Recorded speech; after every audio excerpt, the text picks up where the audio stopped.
welcome to the Korea Now podcast. I'm your host Jed Lea-Henry, and on today's show we have Jae Song. Jae is a senior lecturer in Korean studies at the Asian Institute of the University of Melbourne, as well as a global ethics fellow at the Carnegie Council for Ethics and International Affairs. And today we're going to be speaking about an aspect of her research that digs into the question of North Korean defectors. Not just what they say, but the networks they form, the alliances they make, the countries they end up in, and most importantly, their public image, because this is going to be a podcast not just about defectors, but those defectors that choose to become activists against the North Korean regime and specifically for human rights in North Korea.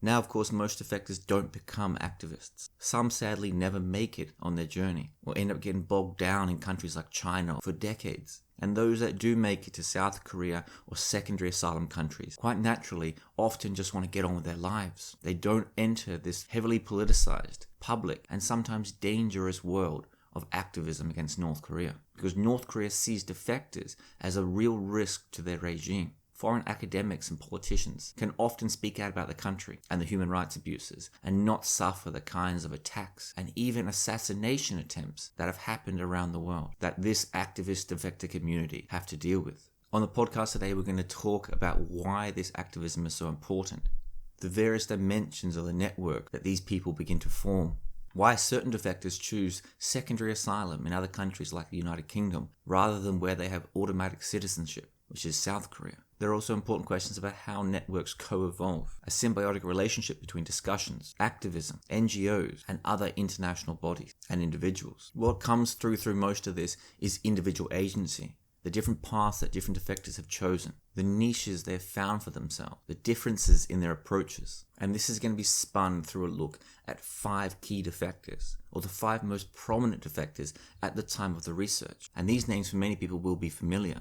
These are people like Kang Chol Hwan, Shin Dong Hyuk, Joo Il, Park Yeon, and Park Ji-Hyun. Even if the names don't immediately hit a chord, once Jae begins to open up their stories and the details about what they've published, how they've gone about their activism, and the image they have out there in the public realm, they will immediately become more familiar.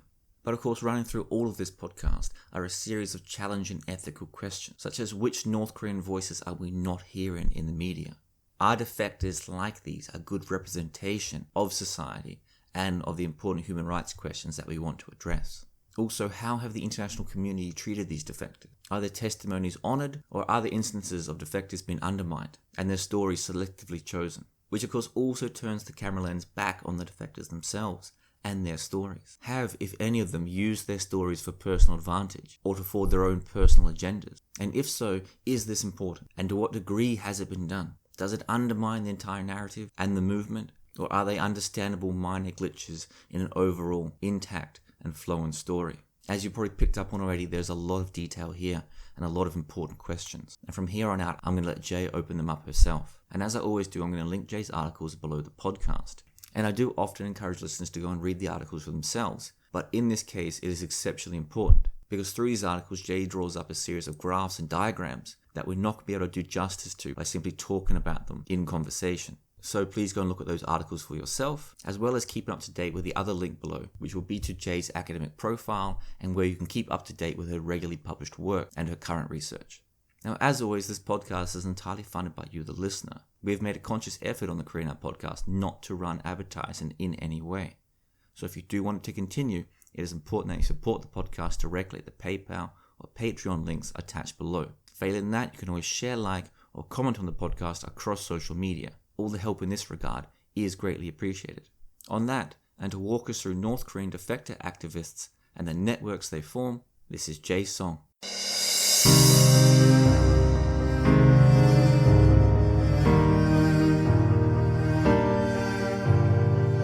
Jae Song, welcome to the Korea Now podcast. Thanks for having me here. So let's talk about some of your recent research. And this is really interesting because this looks at the North Korean defector community, but also analyzes their behavior, their strategies, and a lot of other really important information here. So as a first question, let's just build up why this defector community is so important. So let's start with the question of building pressure on North Korea. And you write that there were 3 really important moments here. In 2004, the North Korean Human Rights Act was signed in America. In 2004, the United Nations appointed the special rapporteur. And in 2013, there was establishment of the Commission of Inquiry at the United Nations. So as a first question, why were these bodies and these moments so important? And why is it so important for such things to apply pressure to North Korea? And what do we mean by pressure? Yeah, these three events are very, very important for stressing the seriousness of the human rights situation in North Korea. And it was the series of the international event that's been stressing, the result of the North Korean human rights activism led by North Korean defectors and their supporters in South Korea and the West. So it's a really significant moment that the issue has been talked about and brought to an international light, and a lot of media and other foreign governments is really starting. They have paid attention to those issues, but it was really these around this time, 2004, and the following 10 years, there has been intensified efforts by the human rights community to stress the seriousness of the issue. And from there, let's jump into the defectors, because that's what we're going to focus on, defectors and defector networks. So why is North Korean defector testimony so important? So once we set up these large bodies and apply pressure, why is it so important to get these voices in particular on record and out there in the public discourse? Yeah, I mean, unlike other countries that have a similar human rights problems and issues, we don't have any access to the country itself, the subject matter, North Korea. While there are a few visitors and travelers who have been to Pyongyang or some neighboring cities in North Korea, but for the specific purpose of human rights investigation, international community don't have access to North Korea. North Korean government has not been responding to the invitation or the request of the UN bodies, such as this Commission of Inquiry by the Human Rights Council to invest the human rights situation in North Korea, to visit the country and invest the situation in the country. So instead of interviewing or conducting field visits in North Korea, human rights activists have been relying on, including the journalists, they've been relying on the testimonies given by North Korean defectors and refugees and migrants outside North Korea. So it's been served as important evidence for this allegation of human rights violation in North Korea. But not just these, government agencies and international bodies and journalists are using this as an evidence for human rights violation in North Korea, but there's a growing number of North Korea watchers and scholars using this as a data for their subject matter in North Korean studies as well. So it serves as an important evidence, something like in domestic legal system, on a criminal investigation, as an evidence for human rights violation, and second, as a data set for North Korean studies for scholars in the field. So as we push forward to the question of networks and what they are and how important these are, from your answer there, am I correct in assuming that these defector testimony don't just contribute to evidence in some way, they drive the narrative? Is that something that came through your research at all? It seems that instead of just contributing their voices, from a lot of your research, and we're going to get to it all in very fine detail here, but it seems to be that they really play a huge role in really directing how we see North Korea and how we talk about North Korea. Yeah, that's a very, very important point. The narratives given by North Korean defectors and refugees is one, but the construction of narratives by those who are helping the testimonies to be shared and publicized in an international arena is another one. One is the defectors' own voice and how they transform and evolve their thinking about human rights as a concept, because these are obviously these liberal democratic concepts are new to many of those North Korean defectors who left the country, who left the country that didn't teach about these liberal concepts. But I was paying more attention to about this construction or the reconstruction of those human rights narratives initiated by the defector, but now later on it was reformulated and reconstructed by the other actors in the international system, such as the South Korean government or political parties, U.S. Human rights activists who are closely tied with a particular political party. Republican Party, for example, were paying more attention to those human rights issues than the Democrats. And in Europe or international bodies, there are activists and human rights officers working for the UN. An interaction with these external international actors is also changing the narrative throughout the years, and it also depends on the individual North Koreans, how they use their own stories into the narratives in a transnational, more international sort of format. So from that, let's talk about those networks. And you have an interesting line in here, which is an interesting way to think about networks. You write, all networks and discourses are political. And you go on to talk about the scene and the people studying North Korea and how these defectors fit into networks. And this is an interesting thing for people from the outside looking in. You write that you're at any debate on North Korea, especially those regarding North Korean human rights, have been highly politicized in South Korea. Which political camp an analyst belongs to is more important than what and how she analyzes. So that sounds extraordinary to some people from the outside. But tell me about the nature of that scene and that political environment and how these networks fit into it. Right. I mean, I'm a bit biased because I'm a political scientist. I see everything from my political lens, and human rights in particular is a highly, highly political subject, and it can be used as a politicization of certain groups, ideological agenda put in place. Let me bring this old debate in South Korea. Well, it was the 2004 North Korean Human Rights Act that was in the U.S. that's brought the international fame and the name in the movement. But it was long before this 2004 U.S. Human Rights Act in South Korea that there has been a very divisive debate about approaching North Korean human rights issues. Back in the 1990s, probably around the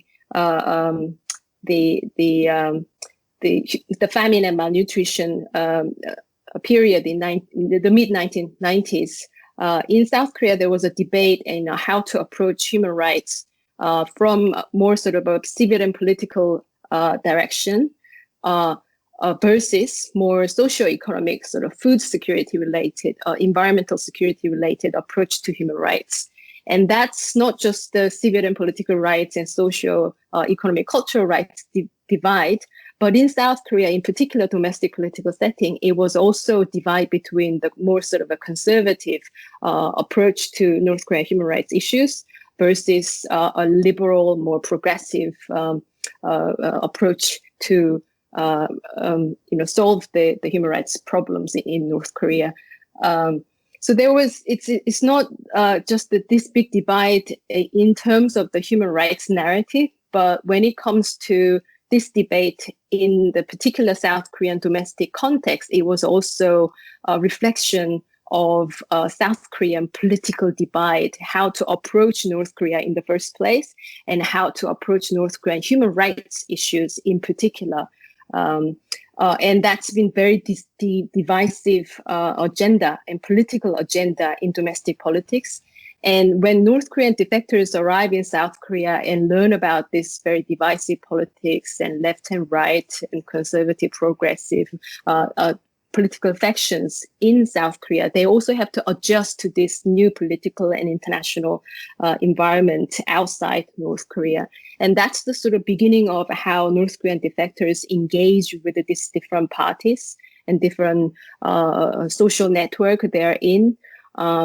And from there, you can see the sort of divergence of different human rights issues that's forming different faction within the human rights activism on North Korea.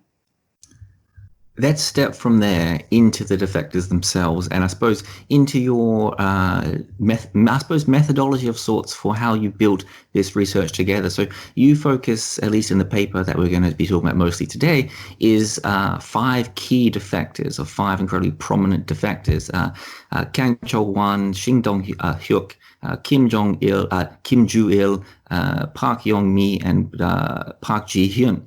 Now, I might ask just how you chose them all. I suppose I've given a hint there that they are the most prominent, but what does it mean to be the most prominent defector in this way, or in some ways the most spoken about or the most famous? So you seem to have chosen these because they really were at the apex. Everyone seemed to have eyes on them at the time in 2015. So what made them stand out as much as they can? Bear in mind, we will talk about each one in smaller detail to come. Sure, yeah. Before I talk about those 5 most cited North Korean defectors in the Western media, there were some prominent North Korean defectors in South Korea who published most of their work in Korean and engaged with the Korean media mainly. That was long before this 2015, or just a few years before 2015, the emergence of North Korean defector activists in the international scene. But so before, for example, Kang Chol Hwan, who's the main character of the aquarium of Pyongyang, he's been very active in civil society activism in South Korea, and also became a journalist for a conservative newspaper, Joseonilbo. But he didn't really gain that sort of same amount of attention from the international media around that time. So the timing, which we started with this podcast and talking about the 2013 establishment of the Commission of Inquiry, there were some other defectors in South Korea who published their work and engaged with the Korean language medium, who just didn't receive enough attention from the international community. But then there's suddenly a surge of North Korean memoirs written in English, and also, UN Commission of Inquiry, and these defectors giving testimonies in foreign governments and parliament, and they are invited to an international speaking event talking about the horrible human rights conditions back in North Korea. But this is all translated from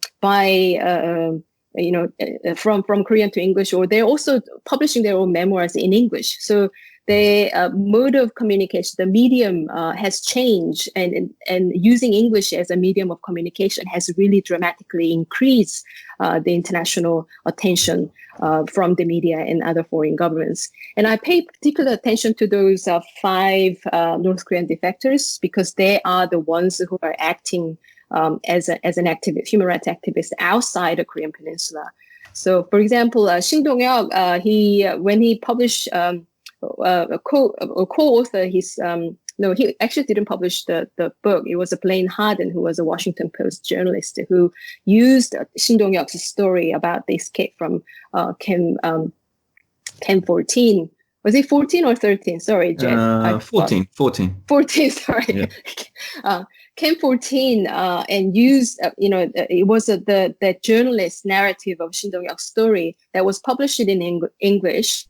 And following his memoir, there was Park Yeon-mi's memoir, and also Yeon Seol's memoir, and the subsequent emergence of North Korean human rights activism outside the Korean Peninsula has been really noticeable, and they also get lots of international attention from the media in particular, to highlight the fact that this is a really serious matter, and to put pressure on the North Korean regime, not just about the nuclear threat they're posing to international peace and security, but also the grave human rights violation, the systemic, the mechanism in place to stress the kind of evil character, the evil nature of the Pyongyang regime, So it was all concurrently happening at the same time. On the one hand, it was a nuclear threat that the US government and other allies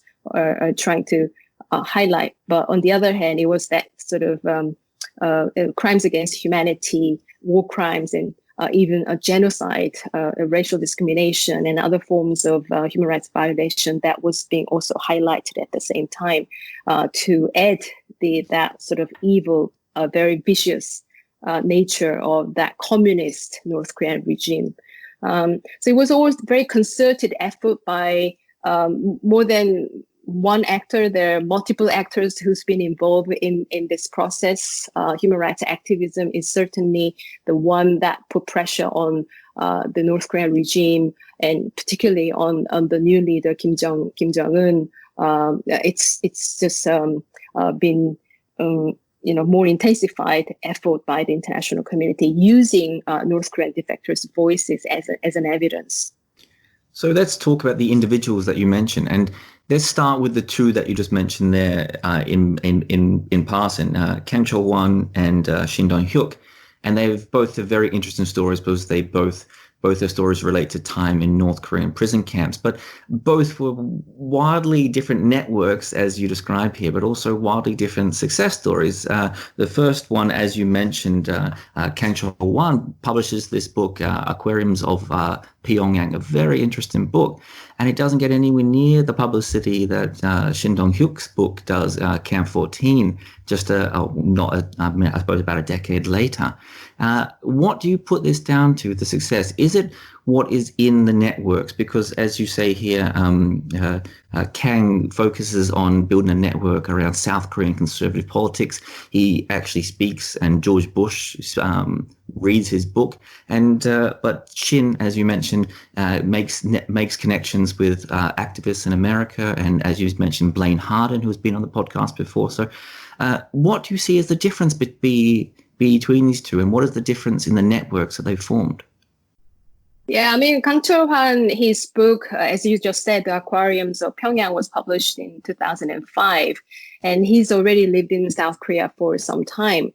So maybe the audience, especially the Western audience, was probably thinking it's out-of-date information, and he wasn't really engaging with the international audience, but more sort of politically active in South Korea. And he didn't really have a plan to migrate to other Western countries for permanent residency. But unlike Kang, Shin Dong Hyuk, as many of you know, he's married an American citizen, and he provided a story for Blaine Harden to publish his memoir in 2012. So it was more up to date, and it was just a year before the UN Commission inquiry was set up. So timing was right. Shin Dong Hyuk, actually, he published his memoir in Korean 6 years before his English language memoir in 2012.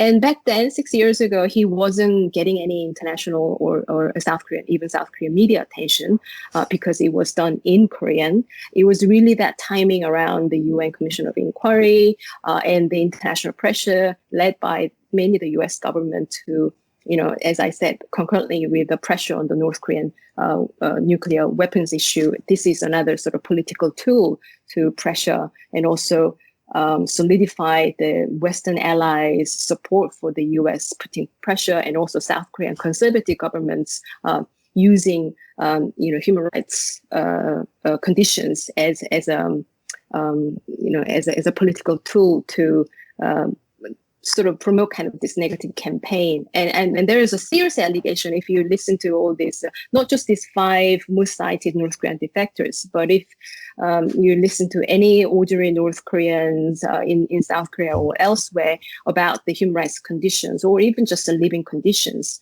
and the surveillance, it's not just an allegation. This is the fact that the national division itself is creating this prolonged human rights violation or allegations on the entire Korean Peninsula.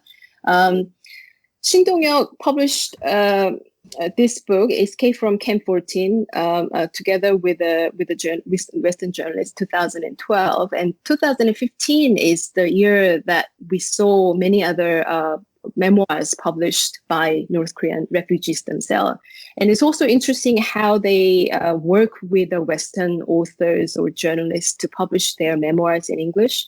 Shin Dong Hyuk did with Blaine Harden, but Park Yeon-mi also did with other Western authors who actually was a ghostwriter for Hillary Clinton's autobiography. And the author of The Girl with Seven Names, Yeon, also did with a Western author who's I think he was a novelist who helped her write her memoir in English.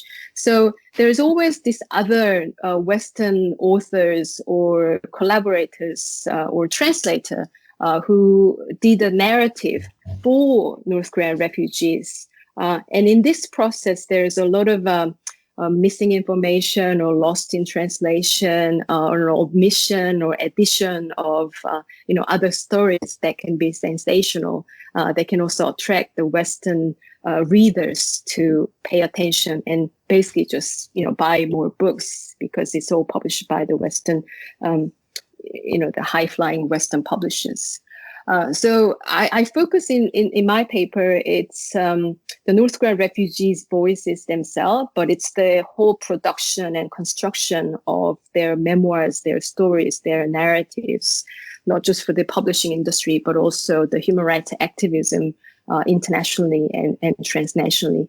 And behind this, what I wanted to highlight, there are various actors, political actors, more sort of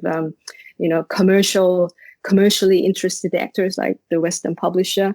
There are also anti-North Korea or anti-Kim, anti-communist actors who are supporting and inviting or even sponsoring these North Korean human rights activism. There are also some other interest group who have their own, interests supporting this North Korean human rights activism and supporting the North Korean defector and refugee voices as well. So we don't really see who's behind this network, who are the actors, who are the funders, who are the conference organizer or speaking event, agents, the publishers. So I was more interested in finding out how these 5 North Korean defector activists are connected with other actors in the so-called human rights industry in the West. Let's talk about the next 2 on the list, and these 2 develop broader international structures around them. And this is Kim Joo Il and Park Ji-hyun, and they both moved to the United Kingdom. Now, this is an interesting moment in itself, and you've written about this in detail, about how many defectors. So before we get to the details of those 2, you've written about how a lot of defectors who, of course, are granted automatic asylum and automatic citizenship in South Korea choose to leave South Korea and seek secondary asylum in other countries. And for many people, this might seem strange. Of course, South Korea is so close to North Korea. Once you're there, you have automatic rights and citizenship. You don't have to go through processes and apply for things. And also, you speak the language, and the culture is very similar. So why is this movement happening? Why do a significant number of defectors arrive in South Korea and then choose to not redefect, but to seek secondary asylum in other countries like the United Kingdom? So there are about 35,000 North Korean-born South Korean citizens living in South Korea, North Korean defectors living in South Korea. And this is very marginal number, small number, if you compare with 50 million South Korean and 20 to 25 North Korean population on the entire Korean peninsula. But what's interesting is that these around 35,000 North Koreans, they have been very visible in the media because their stories are out, especially when it comes to the human rights violation and allegations. They've been cited by the South Korean media and also the Western media. But their social integration, the settlement in South Korea, and they're suffering from being recognized as a full citizen of South Korea has also been highlighted in the media quite a lot. So I've interviewed some of those re-migrant from South Korea to the UK when I was doing some research about the secondary migration of North Koreans from South Korea. And number one reason was pointed out by many North Korean refugees in the UK and elsewhere in Europe and North America was the social discrimination against their place of birth, North Korea.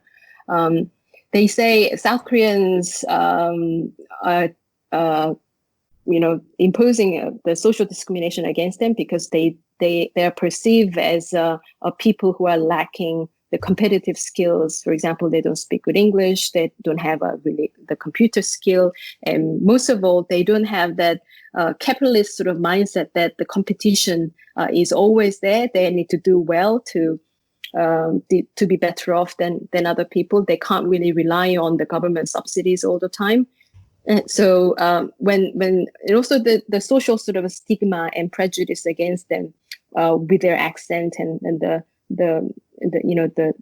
appearance, so they couldn't stand the sort of a second-class citizenship treatment by the fellow South Korean. When they arrive in South Korea, all the way from the circular migration from North Korea to China and Southeast Asia, and finally arrive in South Korea, they were anticipating some sort of a welcoming treatment by the fellow South Koreans, but they didn't really quite get that.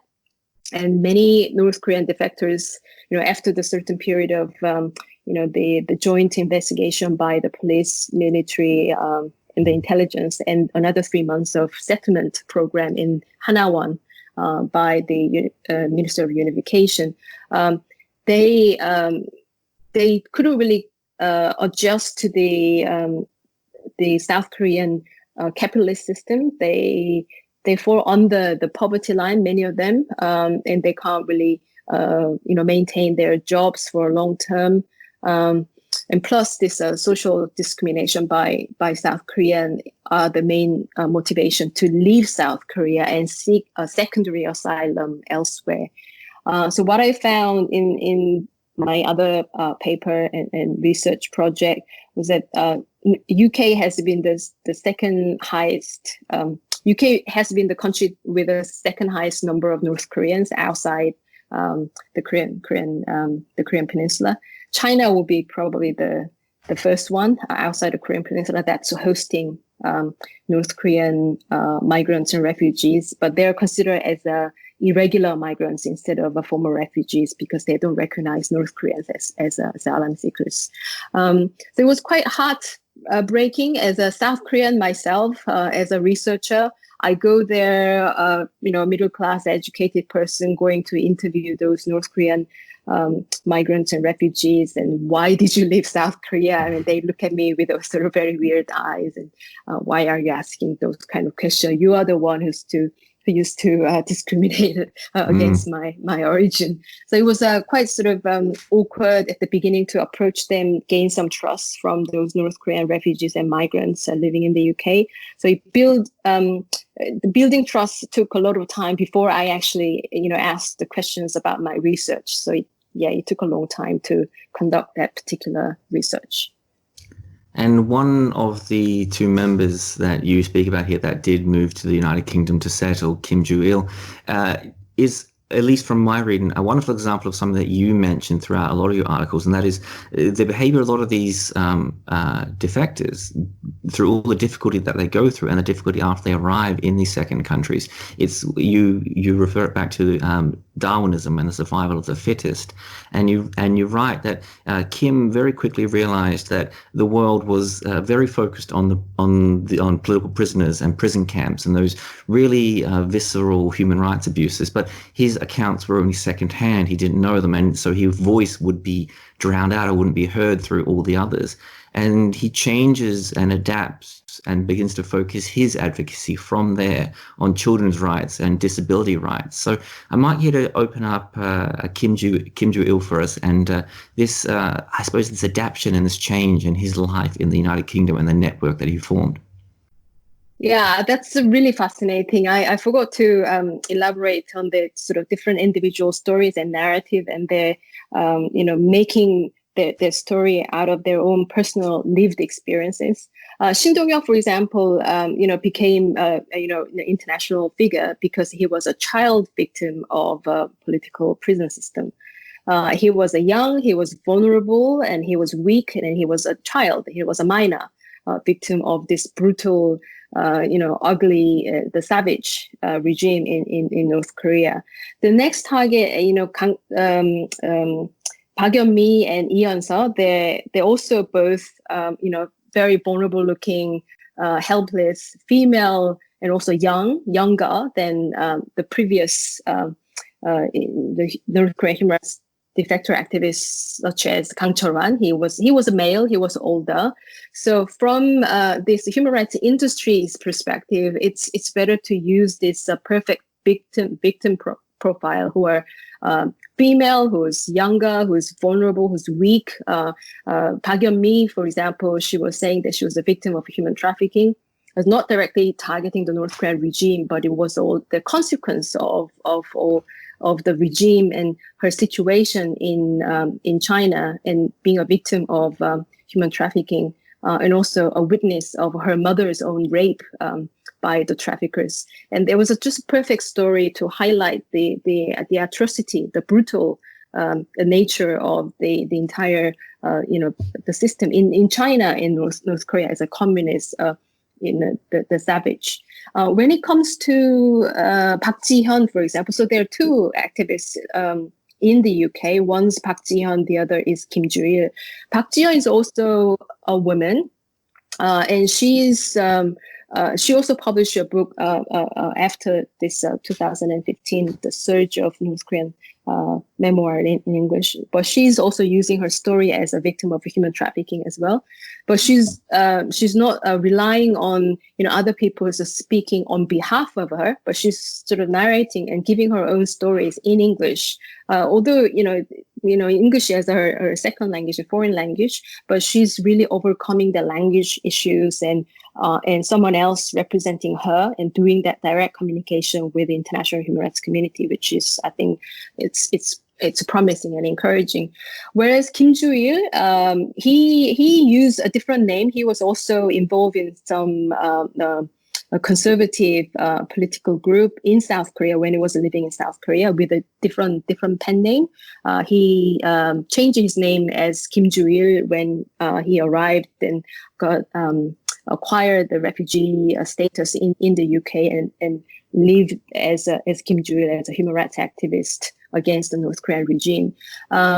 He's also using his own personal lived experience. I think he has a child with a physical disability.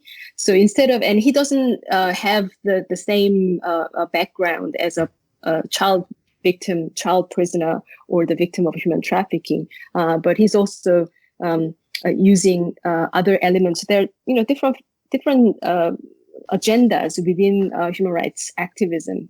Disability is one. He's also narrating, changing the narrative based on his personal family background for his activism. In this case, it was children's rights and disability rights.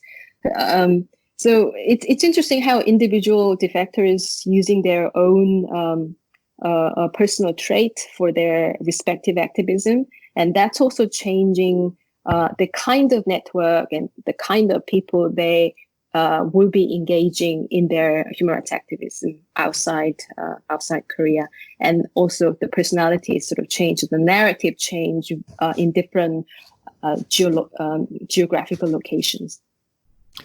So that is the two defectors who are now based in the United Kingdom, Kim Ji-hyun and Park Ji-hyun and Kim Joo Il.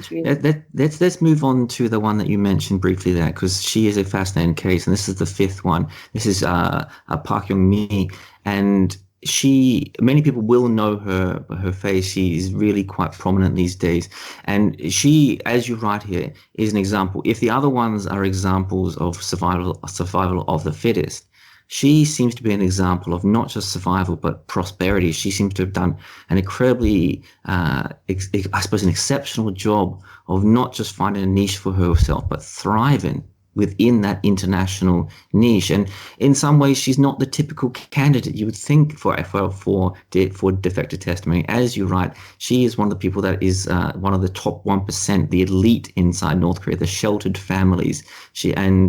But at least that's the image that comes across. And yet she's making these huge inroads. So let's open her story up for a minute and just talk about why she is so successful and the notes that she managed to touch on that the others perhaps didn't touch on quite as well. Yeah, I think I have to be very careful talking about her because I don't want to be sued for defamation. There are a couple of newspapers, I think it was a Diplomat Story, who revealed the inconsistency in her stories and sort of change of the narrative from, as you said, from top 1% in South Korean entertainment program to a child victim of human trafficking and the victim of this brutal, savage North Korean regime. She's been extraordinarily successful by engaging with a few important actors who's been actively supporting her and sponsoring her. And as I draw that figure of Park Yeon-mi's network, it shows the very distinctive networks and the people who are supporting in her human rights activism. What's interesting is that in her network, there's no Human Rights Watch or Amnesty International, which are the two biggest international human rights organization, non-governmental organization. She's engaging more with the youth leadership and libertarian movement and institutions. And she's also groomed by this particular individual called Casey Latig, who's been helping North Korean defectors, the youth North Korean youth in South Korea by teaching them like free English lessons and also coaching how to speak in public arena. So it was the particular a few individuals. Then another person is the one who's working for the Human Rights Foundation, Alex Gladstein.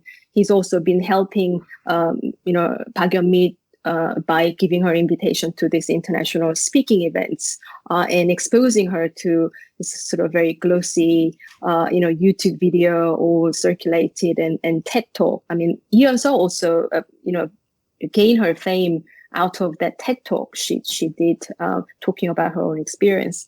But it was really that speaking events and, more sort of visually engaging international forum and engaging with the youth leaders from developing countries and countries with a terrible human rights record. It's that sort of network and the association with a couple of, the important and distinctive bodies that she's engaged with. She's been helped by or even groomed by these individuals and institutions to become that famous figure in North Korean activism. She also married an American citizen.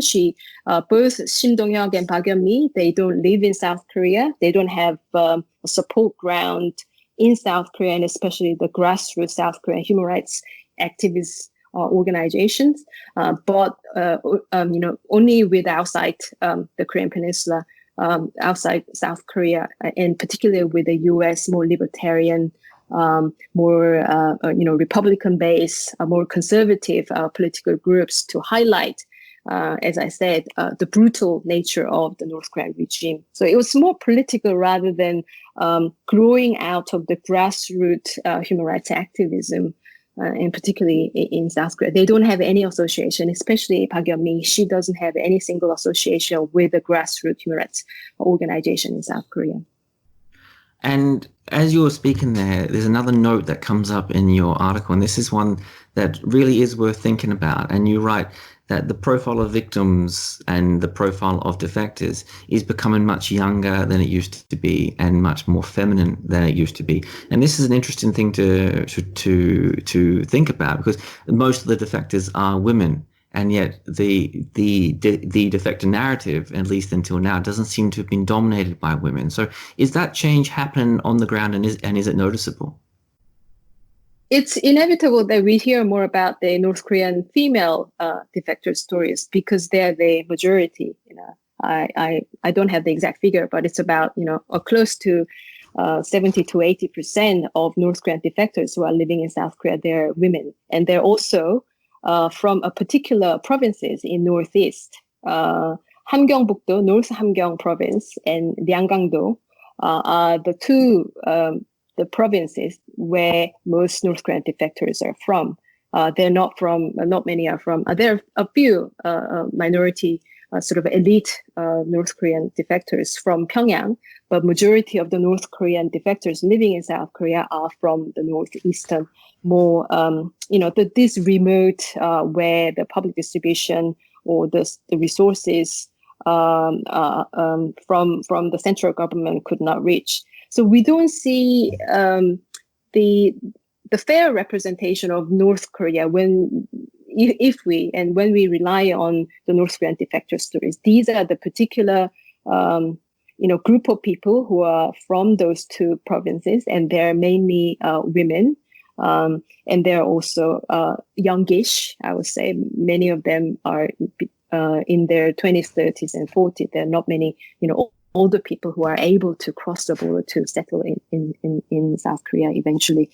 But that's also changing. I mean, after Park Yeon-mi and the focus on the market activities and the libertarian approach to North Korea, everything should be open, and the market is a solution for North Korea's problem. They can get out of their decades-long isolation.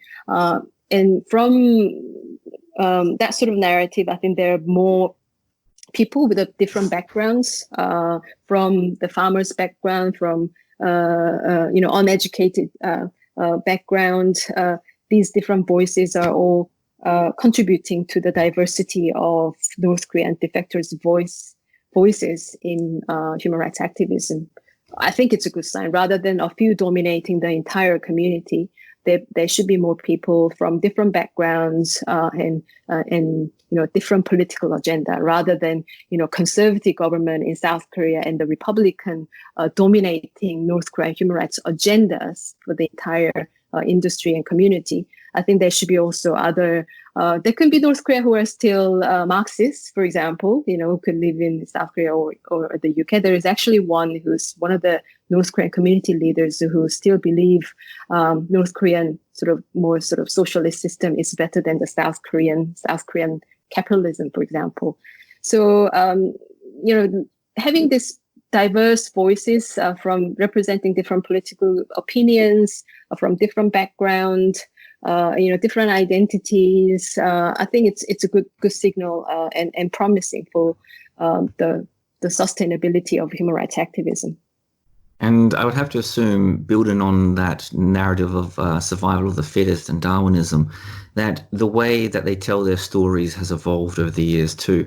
I have to assume that, of course, people like, as you mentioned, people like Shin Dong Hyuk were so successful because they published books, but they published books in English, and suddenly that explodes. But there's also quite popular these days of things like TED Talks and visual media. So I wonder how this is changing. I would have to assume that at least looking at people like Park Yeon-mi, I have to assume that a lot of people are probably seeing her success and learning from it, that if you make things more visual, more dramatic, more emotional, if you focus on those elements, you can have a much greater impact and much more success telling your story. Much more impact, definitely many more viewers. I think some of these North Korean defectors now venturing into YouTube. There are a lot of North Korean defectors having their own YouTube channels. More viewers, but number doesn't always qualify the quality, right? The validity of the North Korean stories. We can't cross-check what they say in their YouTube channels about their experiences or somebody else's experience as if their own. So we need to be very careful. I mean, there are more people, more North Korean defectors living outside North Korea talking about, the situation in North Korea, but we can't take their accounts for granted. I think there should be more rigorous review. If North Korean, the academics are approaching this issue, there should be more rigorous peer review process, verifying those information into a reliable data set. It's not there, and because we don't have access to the country. So we will hear more stories, more narratives, more diversified voices from North Korean defectors, but it doesn't guarantee the validity of those stories as reliable data.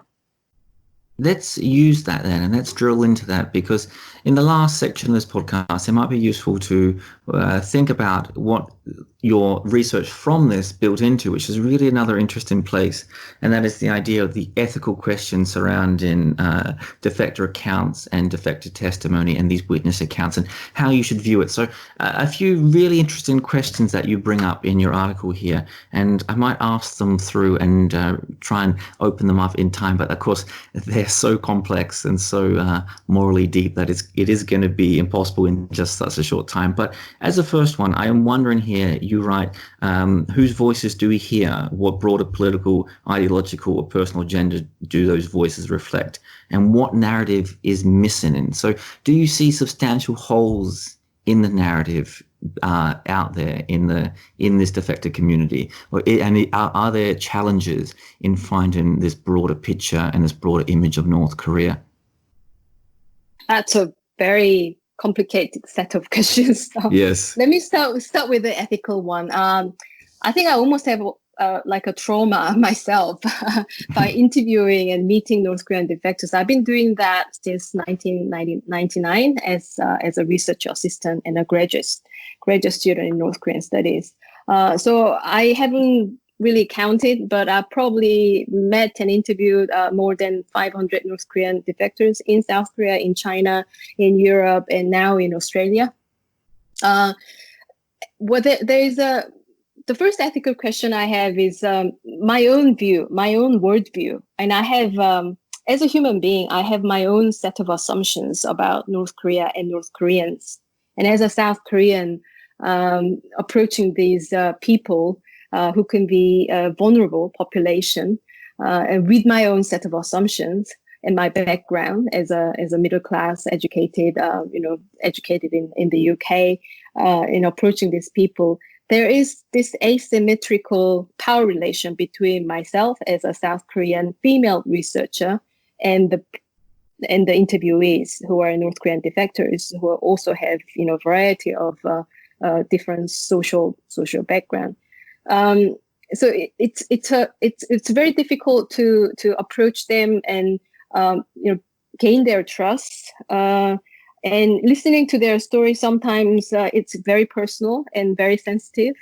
They talk about the very traumatic experience they had in the past. They don't want to recall it. Maybe some memory, because of the trauma they're going through, their memories may not be very accurate. And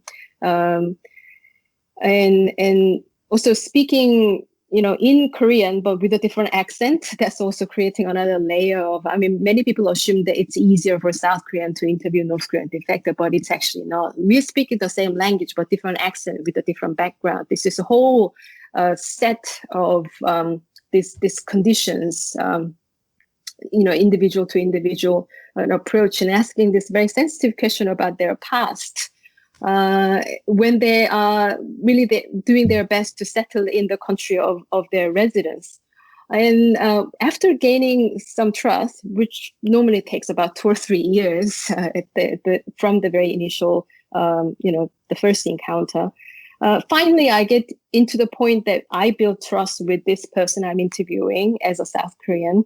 But then they are also telling me the range of stories they shouldn't be telling me, like how to evade tax and how to use someone else's ID to do the driving test. And how to, fake, subsidy claims and how to. So all these sort of, these are all human stories. All these stories cannot be revealed because of, the confidentiality issue. And also, at university, we need to go through the ethics committee to approve any kind of interviews with a vulnerable population like North Korean refugees. So I'm hearing all these stories, and which became a data set, but I can't use them because of the confidentiality. And if I write about this, and this can put them in danger, they can be subject to some criminal investigation of civil cases. So I was doing that for about 6 years, but then I couldn't use those data. I've been listening to them. I spent a lot of time to build trust and collect those data. But at the end of the day, I couldn't write about them. So I was going through some crisis moment as a researcher and studying North Korean defectors in particular. So I'm still suffering. When I approach them, I have to be very careful not to impose my, assumed ideas and values, especially, living and growing up in South Korea with a very capitalist mindset and competition is a norm, and approaching them. And the other assumption that many North Korean watchers and scholars in North Korean studies have in mind is North Korea is already guilty in any criminal justice system. We have all this allegation about human rights violation in North Korea, but North Korea is not responding to any of the international investigation. But before we write anything or before we talk to any North Korean regime or often North Korean people themselves are guilty. And not the people, but the regime itself is already guilty before there was any form of trial, because it's evil, it's communist, it's savage. And especially the current leader, Kim Jong-un, he's fat and ugly. So there is already that assumption when we approach North Korea or North Koreans as a subject matter for our respective research. We can't really overcome that epistemological barriers and can't really, approach them as a neutral, body entity to engage in getting their stories as collecting their stories as an evidence. So there is that sort of very intrinsic and inherent ethical issues when we approach North Koreans and using their stories as a data. I already forgot your last part of the question. What was the Well, the last part actually might bleed into the next question as well together. I think this is that's, as you're building that up, I had an idea run in my head, and it was the same thing that you mentioned in your article as well, which is another incredibly difficult ethical question as well, and that is the idea that most North Korean defectors don't become activists. So the ones that are activists, the ones that you see out there, are a very small percentage. And there's a very hard ethical question that you mentioned here, and that is why. I suppose the question is, why is this person choosing to be an activist?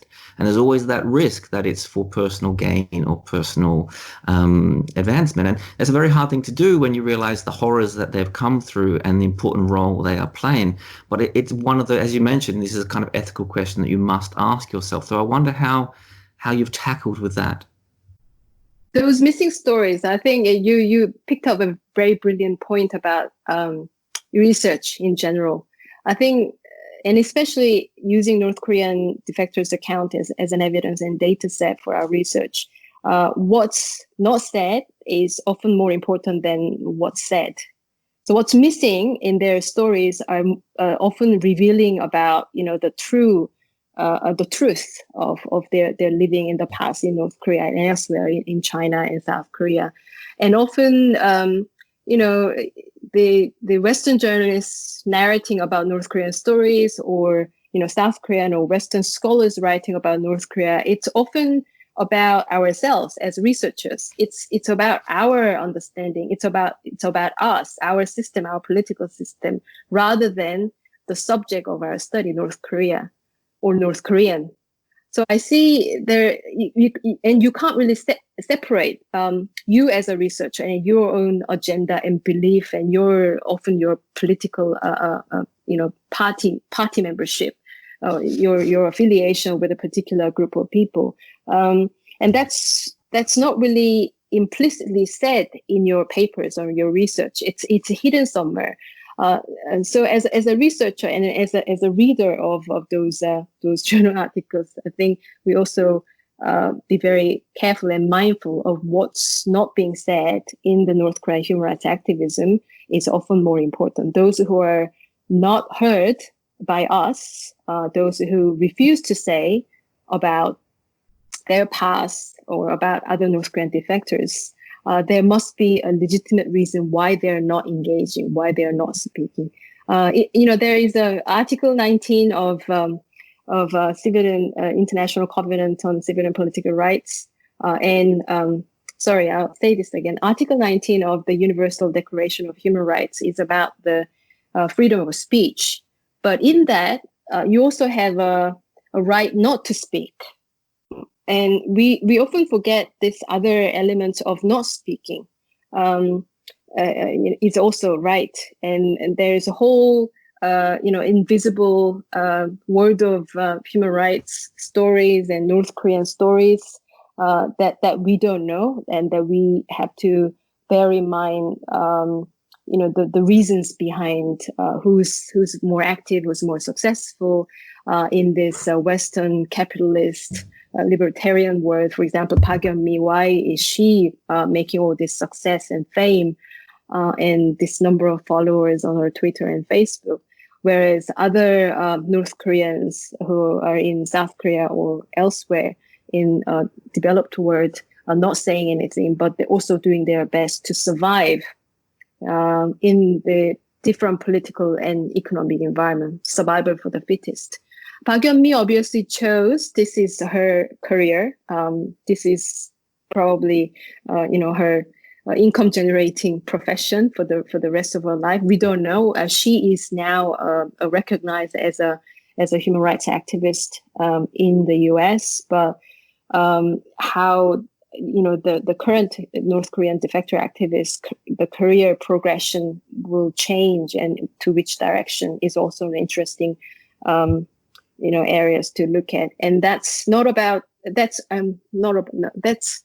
them, yes, but it's also about how we accept them, how we treat them, for their survival. So it's a co-evolution. They're also evolving, but also the international system, including the researchers and activists and government officials and human rights officers around those North Korean defector activists who are shaping, and also we are shaped by this changing narratives in North Korean human rights activism.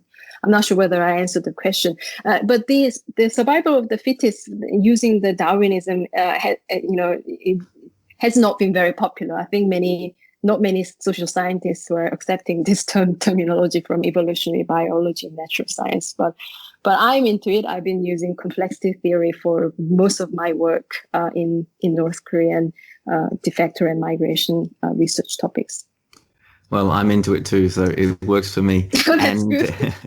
And as you're speaking there, you're talking about co-evolution here, and this, as the second last question here, this is interesting because we've spoken about a lot of the ethical parameters and the ethical risks involved in North Korean defectors themselves and all the little small intricacies and all the challenges there. But there's also another aspect of this. This is the other side of this, and this is how the international community treats the defectors, not just what they do, but whether they, I suppose the risk here, as you mentioned in your article here, is that there's a risk that they may undermine these testimonies or selectively choose particular parts or particular people to speak, not because, and not for some great altruism, but because they have an agenda themselves that they want to push forward, and they see these people as useful in furthering a game. So I want to open up that ethical risk, not from the defector side, but from how international activists or NGOs or other activist communities may undermine the North Korean defectors.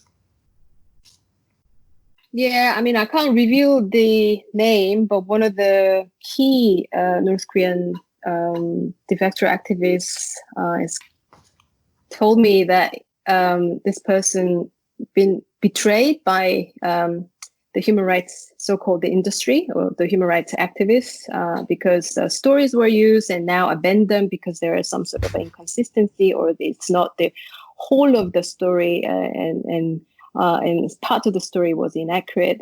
Now totally abandoned by this group of people who used to support them and invite them, to international arena.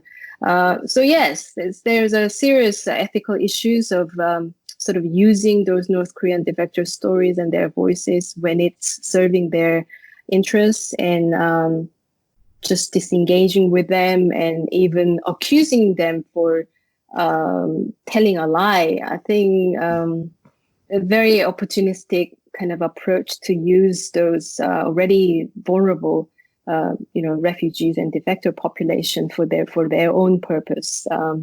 So I will raise a red flag for or any commercially interested people using their stories for their own purpose. And what I also learned from listening to North Korean defectors is that whether they're telling a lie or truth doesn't really matter. I think it's the process of their telling their stories and narratives. It's more important. The truth, it's a job for a police or a prosecutor or the legal authorities to decide. But as a researcher and as a reader of those memoirs, a listener to this podcast, truth will be judged at the end of the day when we have access to the country, when we can have a full view of the reality in North Korea. But what we have to pay attention to is these people who are telling the story and why they're telling that particular line of stories to us. And that's more important, and to look after their mental health and mental well-being and their social integration in the Western world, the more developed world, to welcome them as part of our community, because they're not part of us. They're now part of us. They're now South Korean citizen, North Korean born but South Korean citizen. If they decide to remigrate to other Western countries and they become part of their society, they chose to become part of that particular country. And othering them, isolating them and depicting them in some sort of a helpless, vulnerable victims of a savage regime, there is already that assumption and differentiation of this group as others, other victims of savage Asian dictator. I think that's what we need to be really careful, rather than, finding truth out of their story. It should not be our aim, but to understand why they're telling this story and how we accept them as part of our community. That's more sort of an activist, a gender activist, a side of me coming out now.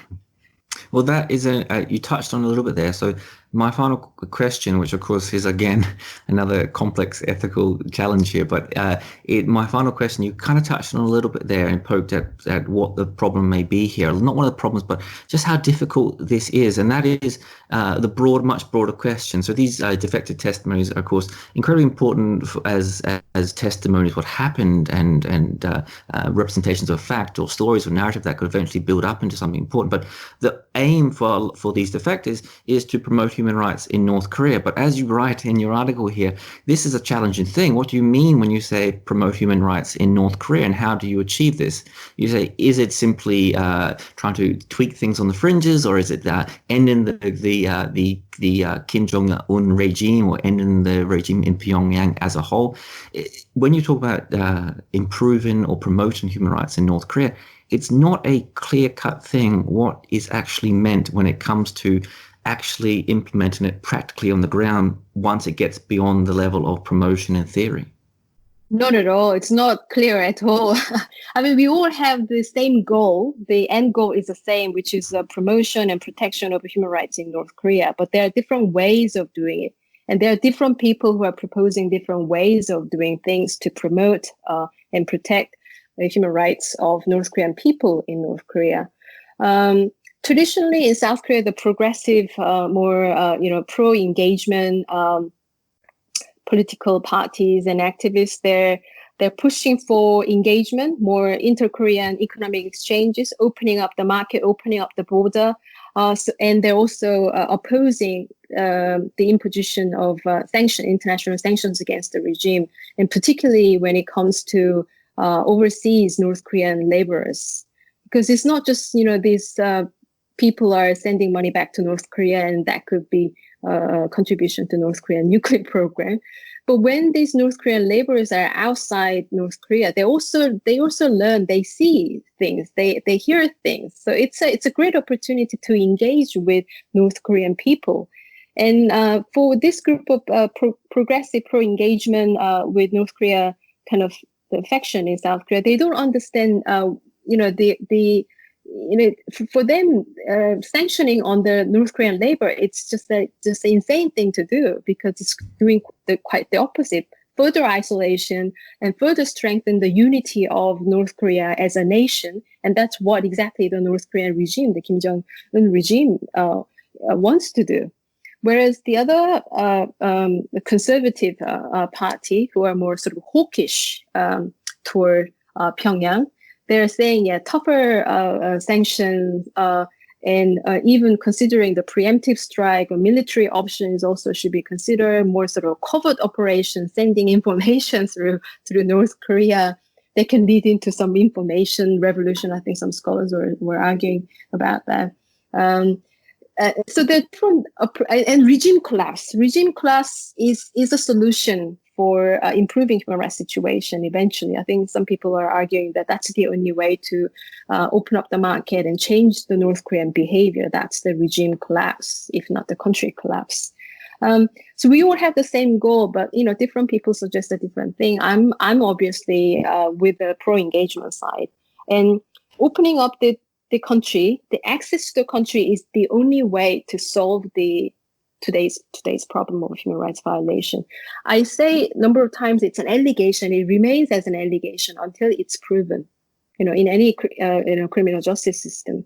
We don't know. We collected all this information from North Korean defectors about what's been done wrong and the systematic and the grave human rights violation in North Korea, but we haven't seen them, and we don't have access. That's the frustration we all have, regardless of our political association. So I think the solution is whether we like North Korea or not, whether we like North Korea regime or not, whether we like Kim Jong-un or not. I think the only way to solve is the access to the country. Our access to the country and North Korean access to the outside world, and this can't be done with a tougher economic sanctions. And closing borders is definitely not a solution to the problem. So that's a great thoughtful note to end the podcast on. The articles that the podcast is based around, I'm going to link below.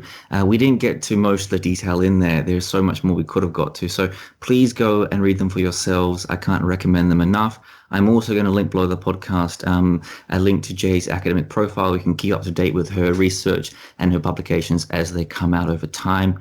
On that, Jay Song, thanks for coming on the Korean Now podcast. Thank you so much. I really enjoyed it. If you have any questions, if readers have any questions about our article and other articles, just please send me an email. Thank you so much.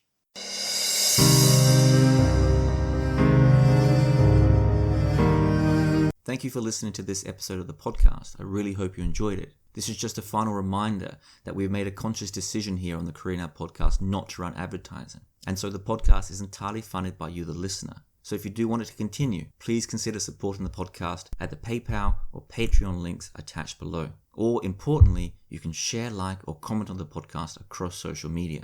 And on that, I hope to see you again for the next episode. Thanks again for listening.